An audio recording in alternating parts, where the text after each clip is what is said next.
México tiene un discurso doble, ¿no? Por un lado, reconoce a los defensores de derechos humanos como un importante contrapeso. Los defensores de derechos humanos y las y los defensores de derechos humanos en el mundo tienen esta cualidad de hacer un peso y contrapeso al poder tradicional.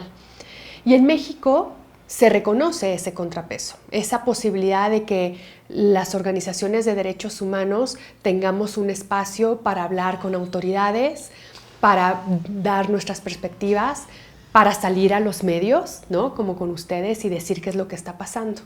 Pero después, cuando nos vamos en el plano de la integridad, de la seguridad física, de la seguridad personal, nos encontramos que, dado el contexto de la grave crisis de violaciones a derechos humanos, las personas defensoras y defensores de derechos humanos corren un grave riesgo a la integridad física, a la vida, y estos riesgos tienen diferentes manifestaciones, desde amenazas, desde hostigamiento o desde hasta el asesinato, ¿no? México es una potencia mundial. No es una de las primeras, pero sí está entre una de las primeras 15 potencias mundiales, ¿no? Una potencia económica. Y entonces pareciera un contrasentido ser una potencia económica y tener un contexto de violaciones graves de derechos humanos.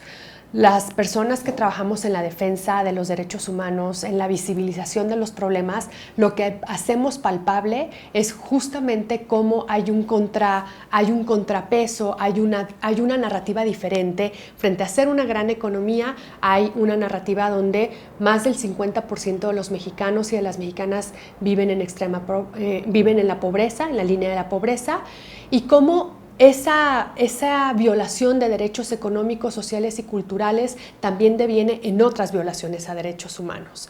Es hacer visible que frente a un discurso de que somos una economía importante, hay también en el estrato social una enorme cantidad de violaciones a derechos humanos que tienen que ver con la mala distribución de la riqueza y con una absoluta ausencia del Estado.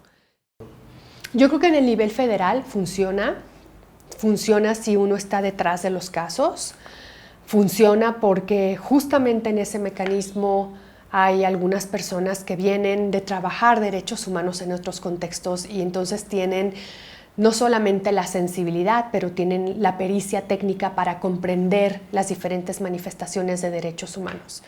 Pero cuando empezamos a desagregar el funcionamiento en las entidades federativas, ahí nos topamos con otras realidades.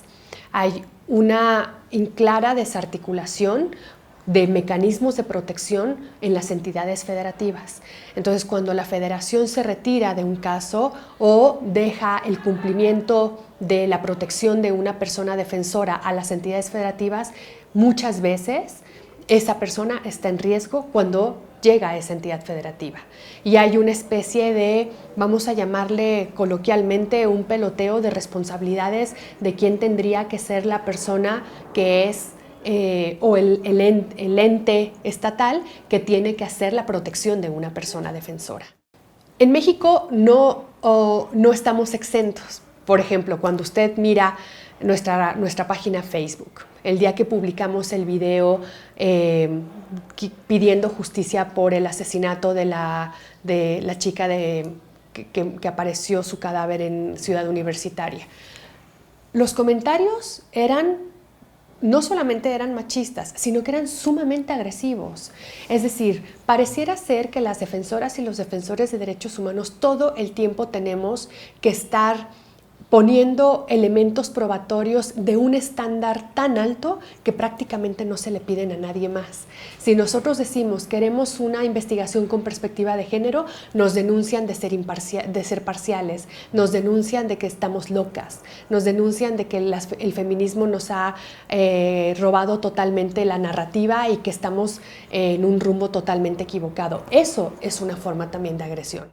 No me atrevería a decirlo. Me atrevería más bien a decir que son una serie de comentarios de ciudadanas y de ciudadanos que tienen una percepción de lo que debe ser distinta a la que percibimos en las organizaciones. Y es legítimo, Pensar diferente es totalmente legítimo y es lo que más deseamos.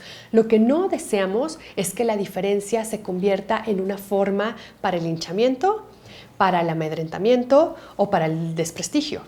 ¿Qué nos dicen las cifras? Creo que nos indican un debilitamiento del Estado. Un debilitamiento progresivo donde el Estado no es capaz de comprender la manera en la que se ha de proteger a los defensores y a las defensoras de derechos humanos.